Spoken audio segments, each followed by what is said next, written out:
तेजस्वी जी मुख्यमंत्री जी को कहते थे पलटू चाचा, तो अब ये पलटू चाचा के नेतृत्व में अधिकारी भी अब पलटने लगे। गड़बड़ जो भी किया है वो सबको पता करके एक्शन लेगा अपने ढंग से, जो उसका अधिकार है। ये हमने कहा कि जरूर तेजी से देखिए। भाजपा की सरकार बनाइए, ये दंगा करने वालों को उल्टा लटका कर सीधा करने का काम ये भारतीय जनता पार्टी करेगी।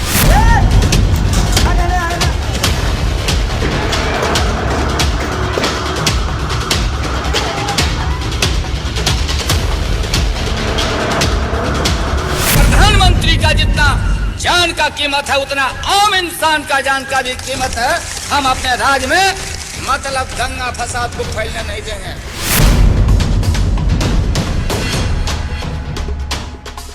किसी भी ऐसे असामाजिक तत्व को बख्शा नहीं जाएगा और कानून की पूरी ताकत के साथ उनसे निपटा जाएगा। यहाँ जा रहे हैं, अपने गांव जा रहे हैं। आप यहाँ क्या करेंगे सर? मोहल्ला शांत एकदम ये नहीं है तो क्या करेंगे? मेरा बाबू राशन लाने के लिए गया था, उसको गोली मार दिया। मस्जिद में आग लगा दिया और ये राशन लाने लगी, इनको गोली मार दिया। यहाँ सब लूट के ले गया, सब जला दिया, सब हमने पर कुछ भी नहीं बचा। मजदूर आदमी सब जला दिया, सब लूट के ले गया सब।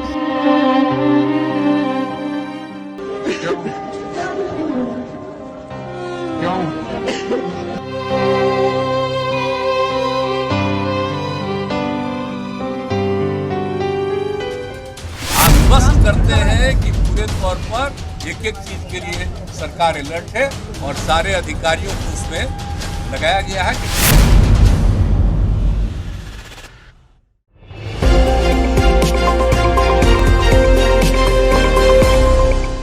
31 मार्च 2023 पूरा देश रामनवमी मना रहा था, लेकिन बिहार रामनवमी की आग में धधक रहा था। घर, मकान, दुकान, इंसान, गाड़ियां, सब कुछ खाक, सब बर्बाद। घटना ऐसी कि हर कोई सन्न रह जाए। नालंदा से लेकर बिहार शरीफ और सासाराम में हुई हिंसा का शोर सियासत के गलियारों में भी सुनाई दिया। आज 4 दिन हो चुके हैं, पर बवाल अभी भी जारी है। कहीं ये किसी की साजिश तो नहीं? मनीष कश्यप मामले से उनके समर्थकों का ध्यान भटकाने के लिए ये सब तो नहीं किया जा रहा? मुख्यमंत्री नीतीश कुमार भले ही दोषियों के खिलाफ कड़ी कार्रवाई करने की बात कह रहे हो, पर अभी तक कार्रवाई हुई तो नहीं है। और लगातार 3-4 दिन हो चुके हैं, इसके बावजूद अभी तक बवाल थमा नहीं है। अब इस हिंसा पर बिहार के सीएम नीतीश कुमार का बयान जो आया है, वो सुनकर शायद आपको बहुत ज्यादा गुस्सा आने वाला है। आपको यह भी बताएंगे कि इस घटना को लेकर बिहार के डीजीपी ने क्या कहा, विपक्षी नेताओं ने नीतीश सरकार को किस तरह लताड़ लगाई, बिगड़े माहौल में घर छोड़कर जा रहे विवश लोगों ने कैमरे के सामने कैसे अपना दर्द बयां जाहिर किया। बिहार के तंग हालात की सच्ची और सटीक तस्वीरें आप तक पहुंचाएंगे, लेकिन इसके लिए आपको वीडियो को आखिरी तक देखना बेहद जरूरी है और चैनल को लाइक, शेयर और सब्सक्राइब भी करें। नमस्कार, आप देखना शुरू कर चुके हैं इंडी टाइम्स, जहां सच वहां है। पिछले 2 दिनों से हिंसा की आग में बिहार राज्य धधक रहा है। नालंदा, बिहार शरीफ, सासाराम, इन सभी जगहों पर रामनवमी के दिन हुई हिंसा झड़प ने आक्रामक रूप ले लिया। चारों तरफ आग ही आग, फायरिंग, बम के धमाके, इंटरनेट सेवाएं, स्कूल बंद करने पड़े, लोग घर छोड़कर जा रहे हैं। लेकिन सवाल यह है कि यहाँ के प्रशासन और पुलिस ने पत्रकार मनीष कश्यप के समय जो उत्सुकता और तत्परता का प्रदर्शन किया था, वो उत्सुकता दंगाइयों और बम फेंकने वालों को पकड़ने में क्यों नहीं दिख रही? बम फेंकना, दंगा करना, लोगों को मारना फेक न्यूज फैलाने की तुलना में निम्न अपराध की श्रेणी में आता है क्या जनाब? अब देखिए बिहार के डीजीपी आरएस भट्टी ने इस पूरे मामले पर क्या कहा। और बिहार शरीफ में जो कुछ घटनाएं हुई, उनमें अभी तक कुल 109 व्यक्ति जो इन कांडों में संलिप्त पाए गए हैं, उनकी गिरफ्तारी हो चुकी है और लगातार हम उन लोगों की पहचान करके गिरफ्तारी का कार्यक्रम जारी रखेंगे। किसी भी ऐसे असामाजिक तत्व को बख्शा नहीं जाएगा और कानून की पूरी ताकत के साथ उनसे निपटा जाएगा। ये निश्चित तौर पे एक प्रयास था राज्य की अमन शांति को भंग करने का, जिसको पुलिस प्रशासन ने, जिला प्रशासन ने मिलकर के इसको विफल किया है। तो प्रेस कॉन्फ्रेंस के दौरान डीजीपी साहब ने ये तो बता दिया कि इस प्रकरण में 109 लोगों का हाथ था और वो गिरफ्तार हो चुके हैं, पर ये नहीं बताया कि इनके रहते ये सब हुआ कैसे। अब आप 3 दिन का मौन व्रत खत्म करके लौटे बिहार के सीएम नीतीश बाबू का बयान भी सुन लीजिए। 6 बजे बिहार शरीफ वाला जो पता चला है और तत्काल सब लोगों को तुरंत हमने पूछना शुरू किया, तो वहां भी कंट्रोल किया है, लेकिन हमने कह दिया है कि कौन गड़बड़ करता था इधर उधर, उस सब के बारे में ठीक से जानकारी लीजिए, जांच करिए, क्योंकि सब तरह का तो घटना होता नहीं था। सब तीर बिल्कुल अच्छे ढंग से चल रहा था, आप जानते ही ना, वर्षों से सब ठीक ठाक, थोड़ा बहुत इधर उधर करता था, उस पर एक्शन भी तुरंत करते थे लोग। इस बार आज काहे कर रहा था इतना, तो हमने कहा सब तरह से पूरे तौर पर देखिए, और बड़ा तकलीफ हुआ है। जैसे पता चला हम लोग उसी के लिए एकदम बिल्कुल अलर्ट एक एक बात कर रहे थे, और सब लोग बड़ा तेजी से काम कर रहा था। तब वो सब नहीं, कोई गड़बड़ जो भी किया है वो सबको वो पता करके एक्शन लेगा अपने ढंग से, जो उसका अधिकार है। तो हमने कहा कि जरूर तेजी से देखिए इसका। इनकी तकलीफ तो इनके चेहरे की मुस्कान से ही झलक रही है, बाकी इन्होंने तो इस घटना पर दुख या गुस्सा जाहिर करने से पहले 2017 के दिन ही गिनवाने शुरू कर दिए। इनकी ये बात सुनकर आपको इनके सेंस ऑफ ह्यूमर की दाद देनी पड़ेगी। ये कोई नेचुरल चीज नहीं है, ये जरूर कोई इधर उधर किया है बिना मतलब का जानबूझ कर। तो इसलिए हमने कहा पूरे तौर पर देखिए, कोई भी केंद्र के मंत्री आते हैं तो उनके सुरक्षा के लिए नहीं दिया जाता है, ये कई फालतू बात है, ये कोई राज्य सरकार का ऐसा नहीं। मतलब बिहार के सीएम तो ये मानने को तैयार ही नहीं है कि इस घटना में राज्य सरकार की सुरक्षा में कहीं कोई चूक या कमी थी, लेकिन विपक्ष के नेता बखूबी इस बात को मानते हैं। जब मीडिया एक तरफ दिखा रहा हो, मैं अगर दिखाऊं तो कहेगा ये बनावटी वीडियो। मीडिया दिखा रहा है, आगे मजिस्ट्रेट है, जा रहे हैं, और पीछे दरोगा कह रहा है कि 144 धारा जिलाधिकारी के आदेश से, उसके बाद कोई कटे बचे, वही फिर मैं वही कहूँगा सम्राट जी की भाषा कि तेजस्वी जी मुख्यमंत्री जी को कहते थे पलटू चाचा, तो अब ये पलटू चाचा के नेतृत्व में अधिकारी भी अब पलटने लगे। आज समग्र बिहार चिंता कर रहा है। बिहार के बिहार शरीफ में आग लगी है, सासाराम में आग लगी है, बिहार शरीफ नालंदा तो नजदीकी है, चिंता हो रही सबको। मैं आपको कहता हूं 24 में मोदी जी को पूर्ण बहुमत दीजिए, 40 में 40 सीटें, और 25 में भाजपा की सरकार बनाइए। ये दंगा करने वालों को उल्टा लटका कर सीधा करने का काम ये भारतीय जनता पार्टी करेगी। हम तुष्टीकरण में नहीं मानते, हम वोट बैंक की राजनीति नहीं करते हैं, हमारे शासन में दंगे नहीं होते। अब बीजेपी ने भी इस मामले की आग में पानी डालते हुए एक ट्वीट किया है, जिसमें उन्होंने लिखा है कि 2024 में मोदी जी को पूर्ण बहुमत दीजिए और 2025 में बिहार में भाजपा की सरकार बनाइए। इन दंगा करने वालों को उल्टा लटकाकर सीधा करने का काम बीजेपी करेगी। इसे कहते हैं गरम तवे पर रोटियां सेकना। दुख भी जता दिया और पॉलिटिकल प्रोपेगेंडा भी कर दिया। अब तक तो बिहार सरकार की नाकामी पर विपक्ष एकजुट था, पर अब तो जनता जनार्दन भी जोर शोर से नीतीश वर्सेस योगी मॉडल का कंपैरिजन कर रही है। जरा ये भी तो देखिए। बिहार में अपराधियों का तांडव सा मचा हुआ है। अपराधी पूरी तरह राज्य में बेलगाम हो गए हैं।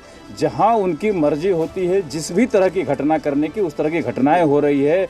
लूट, हत्या, बलात्कार, अपहरण जैसी घटना सरेआम हो गई है। अब यहाँ देखिए कि अपहरण करके तुरंत उनकी हत्या कर दी गई और बच्चे को जला दिया गया बुरी तरह। इससे दर्दनाक घटना और राज्य में हो नहीं सकता। मुख्यमंत्री को शर्म आनी चाहिए ऐसी घटना पे, और कहीं न कहीं बिहार में योगी मॉडल लाने की आवश्यकता है कि जो बुलडोजर का शासन होता है, अपराधियों के छाती पर जब तक बुलडोजर नहीं चलेगा तब तक यहाँ के अपराधी जो इसी तरह बेलगाम होकर अपराध करते रहेंगे। आखिर राम राज की परिकल्पना हम कैसे कर सकते हैं?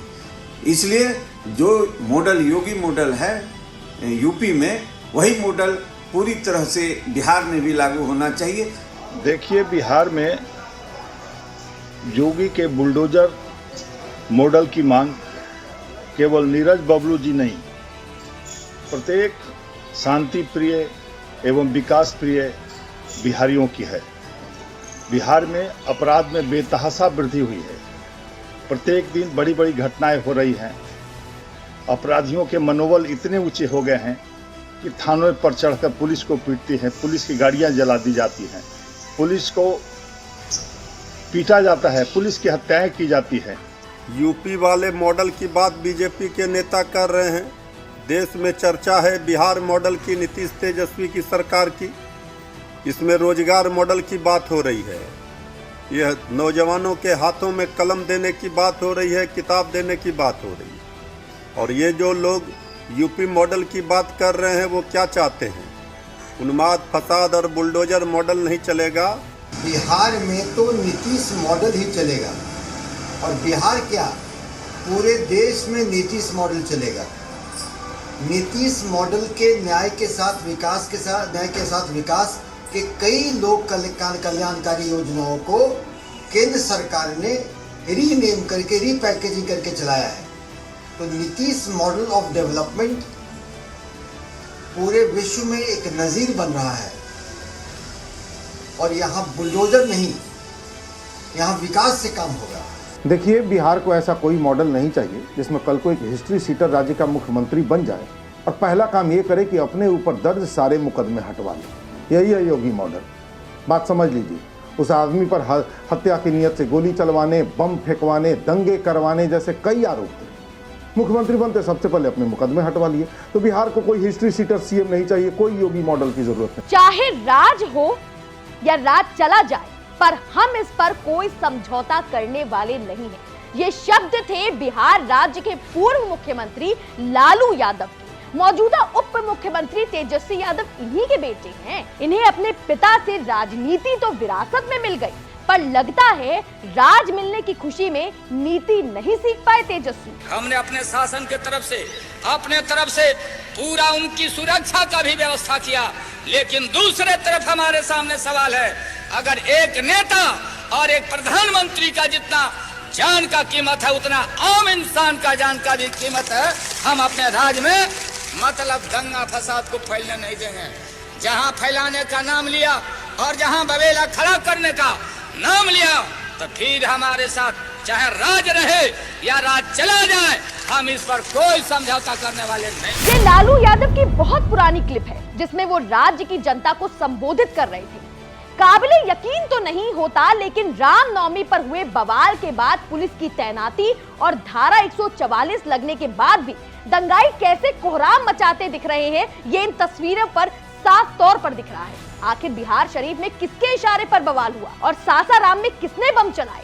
सभी सवालों के बीच हिंसा प्रभावित इलाकों में जनता अब भी दहशत और खौफ में जी रही है, क्योंकि बिहार में स्कूल ही दंगों की आग में नहीं जले, बस गाड़ियां, घर, दुकानें भी जली हैं और लोगों के सपने भी इसके साथ साथ जले हैं। रामनवमी के दिन शुरू हुआ हिंसा का अध्याय हर दिन नए पृष्ठ लिख रहा है। लोगों के घरों में ताले लग चुके हैं और ये दर्द आसानी से कम होने वाला नहीं है।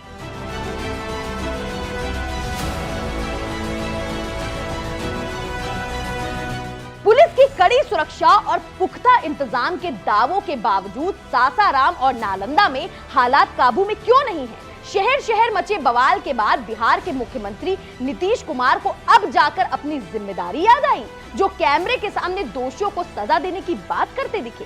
शनिवार को नालंदा के बिहार शरीफ में एक बार फिर बवाल मचा। दंगाइयों ने फायरिंग की, जिसमें एक शख्स ने अपनी जान गंवाई। बिहार शरीफ में हुई हिंसा के बाद अब सीधा सवाल पुलिस के ऊपर भी उठने लगे हैं। सवाल इस बात को लेकर है जनाब कि जब धारा 144 लग चुकी थी तो दोबारा हिंसा कैसे भड़की? बिहार शरीफ के पहाड़पुरा में दंगाइयों ने एक शख्स को निशाना बनाकर गोली मारी। गंभीर हालात में उसे पटना रेफर किया गया, लेकिन उसकी जान नहीं बच सकी। बिहार शरीफ जब दंगों की आग में सुलग रहा है, तब पुलिस एक तरफा कार्रवाई क्यों कर रही थी? नालंदा में रामनवमी के दिन जो हालात बिगड़े थे, उसके बाद से ही हिंसा प्रभावित इलाकों में डीएम, एसपी समेत बड़ी संख्या में पुलिस फोर्स तैनात है, लेकिन हिंसा वो तो पुलिस की नाक के नीचे से चलती रही। घर, दुकानें, मोहल्ले, बाजार आग, पत्थर और फायरिंग का शिकार होते चले गए।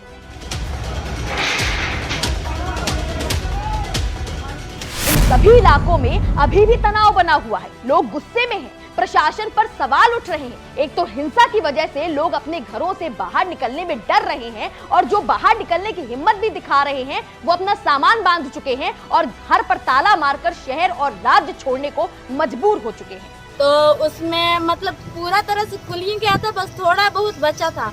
तो फिर मम्मी गई चिटकिली लगा के फिर आई और रूम में बंद हो गई। अब बहुत सारा ईटा पखल गया, अंदर का शीशा चूर चूर हो गया है। अभी कहाँ जा रही हैं? अभी हम लोग गांव जा रहे हैं। घर खाली कर दी? घर खाली कर दी। कितने लोग घर खाली किए हैं? इधर के आस पास में सभी लोग खाली कर चुके हैं। कहाँ जा रहे हैं? हम लोग अब गांव जा रहे हैं। यहाँ नहीं रहेगा? यहाँ देखिए माहौल शांत हो जाएगा तो रहेंगे, नहीं तो फिर वहीं रहेंगे। डर लग रहा है क्या?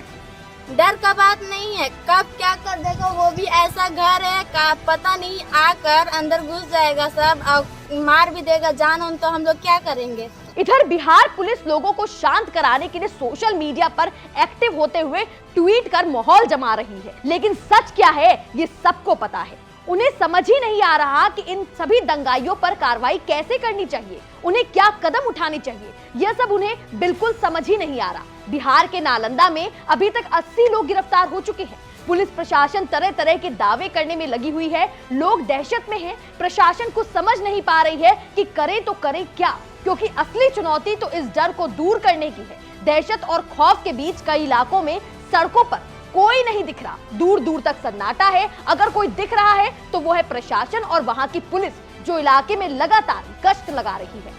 दंगा प्रभावित इलाकों में या तो लोग रो रहे हैं, पुलिस और सरकार को कोस रहे हैं। बाजार, गली, मोहल्लों को देखकर ऐसा लग रहा है जैसे यहाँ पर सालों और बरसों पहले कोई रहता हो। मतलब दूर दूर तक हुई आबादी की बर्बादी को आसानी से देखा जा सकता है। तो क्या लगता है आपको, हिंसा में झुलस रहे बिहार की इस असली तस्वीर का जिम्मेदार कौन है?